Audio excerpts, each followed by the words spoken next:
lovely Herndon traffic. Alright, so anyways, I got some gas, I got some coffee. So we are on a tip from a subscriber. I forgot to look up his name, but he says he's a breakfast burrito guy too. And there's one on Ashland and Fowler, he says, southeast corner attached to the Valero. I used to live on that side of town, so I know where it is. I didn't know there was a place attached to a gas station though. So we'll have to go check it out.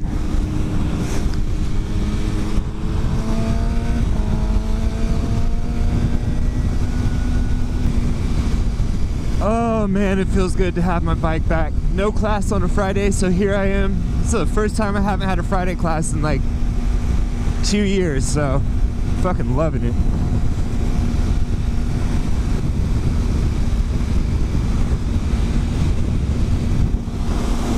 God damn, it is a really nice day outside. It's usually not this nice in a February, but I'm wearing a t-shirt under this and it's almost too much. But other than being shirtless, I don't know what else to do. Damn, that dude's old as shit. Wow. He's got those big old thick rim glasses. God, what the hell is that movie? Kind of looks like it's some animated Disney shit. I can't remember. He looked exactly like the old man from there. He had like a balloon or some shit. I can't remember. So we're gonna take the really long way today. There's no reason for us to be doing this other than the fact that I used to do this all the time. Haven't done it in a while. And I also don't feel like hitting red lights today. I just kind of want to keep going, cruising. Oh man, I seriously can't get over how nice this is. Holy shit. Hopefully I don't get pulled over. That's like the only thing that could ruin this right now. So, knock on wood. Wow. Fucking bumper's about to fall off that piece of shit.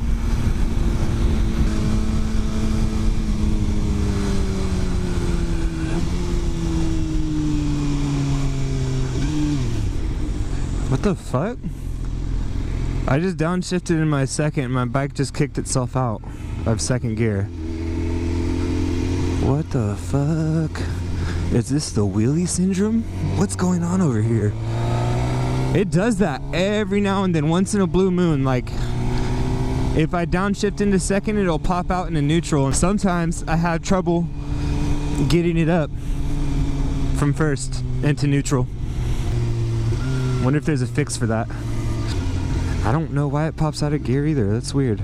Like if you go from like second, it just wants to go into first. It doesn't even want to go into neutral. And then like I have trouble getting it to neutral too from first gear as well, going up. Had that problem since I first had the bike. It comes and goes. I notice in the summer when it gets really hot, it gets really bad. The gears will just like lock up for some reason. I don't know if any of you guys are mechanically inclined, but if you have any suggestions, please let me know in the comment sections. Because Google search doesn't always help, so. But yeah, I don't know. Like right now it's not too hot, so it's not bad, but as soon as the bike starts getting really hot, it's like neutral's a fucking bitch. You have to like hit it while you're rolling. You can't just, if you're already in gear and like I'm at a stoplight and I've been holding clutch in for like 5 seconds, it's like good luck. I have to hit it into neutral as soon as I'm coming to a stop. If I'm already at a stop trying to hit it, it doesn't work. The bike has to be in motion for some reason, so I don't know what the fuck that shit is. I still love my Gixxer, so it doesn't matter. But sometimes it's a pain in the ass. I remember actually back in this, when I first had it like 2 years ago in the summer when it got really, really hot, sometimes I would have to actually turn off the bike, put it in neutral, and then start it back up. Like it was just such a bitch.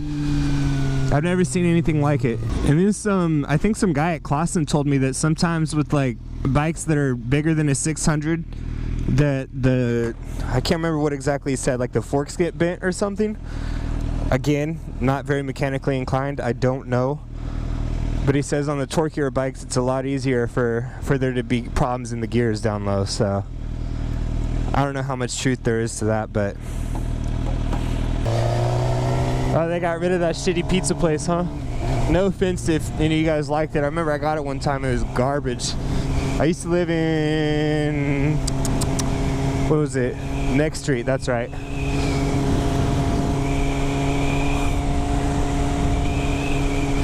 Used to live down here and just down that road. That's kind of weird. I haven't been in this area of town in a long time.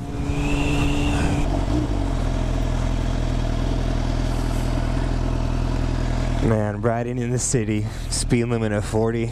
Fucking bullshit. For sale. For that roller skating joint.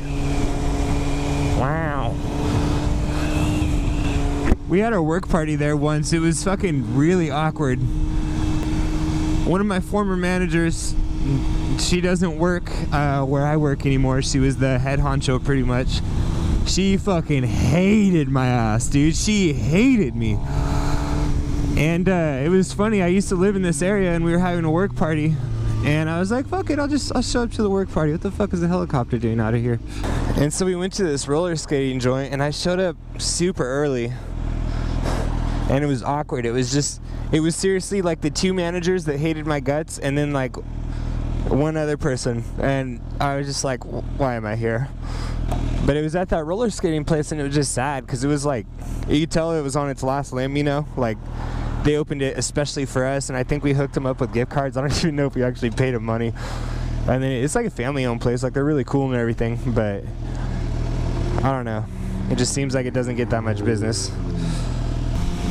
I used to live in this area of town right here, actually to the left of at this light, in a house I was renting out. Oh man, not the fondest of memories there. Holy shit. There was this one dude, and I'll leave him nameless, but man, that dude had some fucking issues.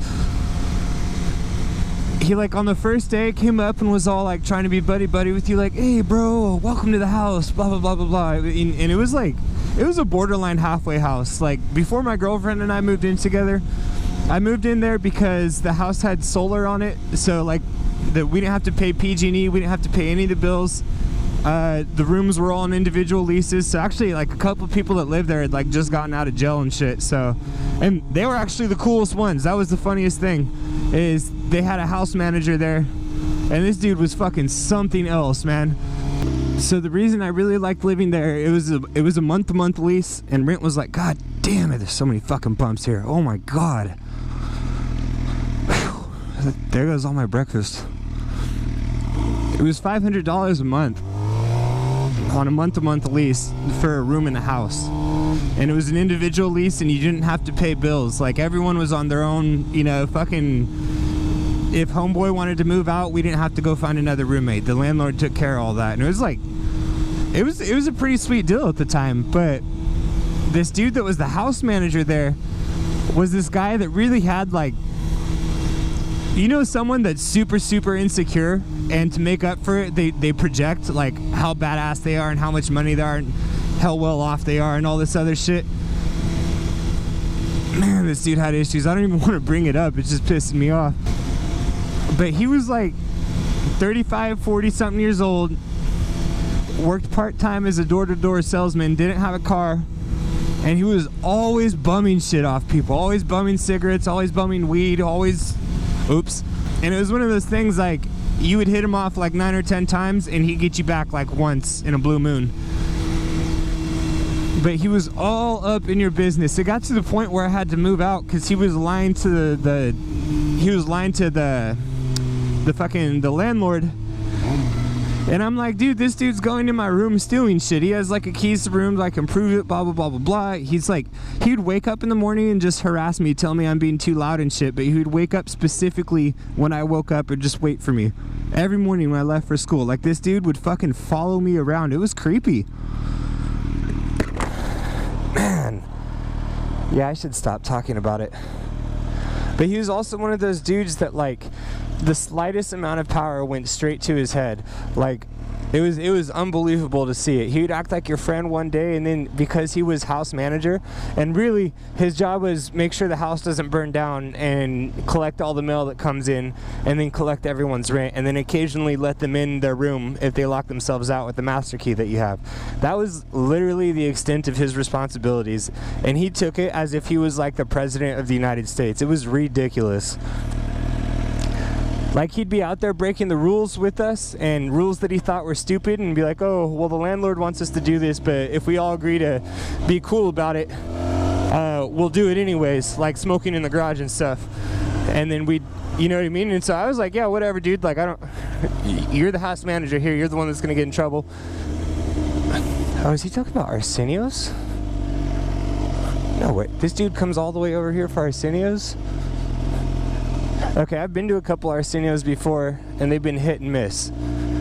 But it all just depends on the staff, so I'm going to take his word for it. Let me make sure there's no other burrito joint, and I'm just going to Arsenio's instead. Smells bomb, though. See, it might be that place. Jesus. Yeah, he said it was attached to the gas station, so it has to be that place. All right, here we go. In search of the best breakfast burrito in Fresno. Round 2, we're at Arsenio's. Who'd have thunk? It's a drive-thru. I wonder if I can go inside. Yeah, I'll do that. I don't really want to go through a drive-thru right now.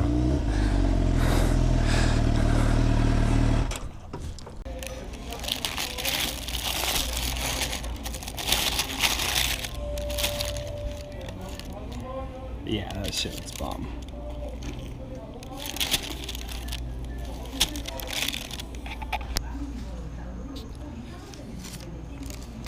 Whoever are they?